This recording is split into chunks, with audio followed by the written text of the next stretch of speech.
maintenez votre position, on doit pouvoir envisager des assassinats ciblés. Si les personnes ne sont plus prisonnières, si ces personnes sont combattantes et ne sont pas retenues dans les camps de prisonniers, dans les prisons, c'est ce qui s'est passé, ça a été dit par François Hollande. Il faut faire du cas par cas et pas partir du postulat que ces djihadistes doivent de toute façon rentrer en France.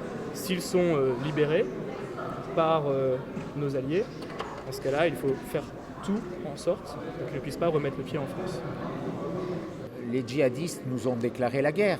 Ils doivent en subir les conséquences. Quand on est en guerre, il y a des techniques de guerre.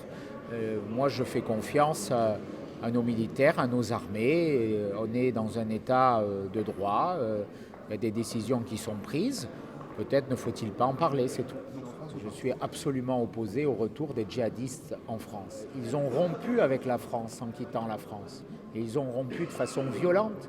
On n'a pas à les accueillir. Ne faisons pas preuve de naïveté. Ils doivent être jugés sur place, condamnés lourdement et payer le prix de leurs crimes sur place. Ce sont des ressortissants français qui ont vocation de toute façon à revenir et peut-être par des voies détournées. Donc leur retour en France en prison, ça nous permet de les avoir à l'œil et d'éviter justement qu'ils ne fassent n'importe quoi. C'est d'ailleurs précisément ce qu'a dit ce matin Marc Fesneau, notre ministre aux Relations avec le Parlement, et qui a eu exactement cette position. Plutôt que de les laisser dans la nature, nous préférons les avoir à l'œil dans des prisons françaises.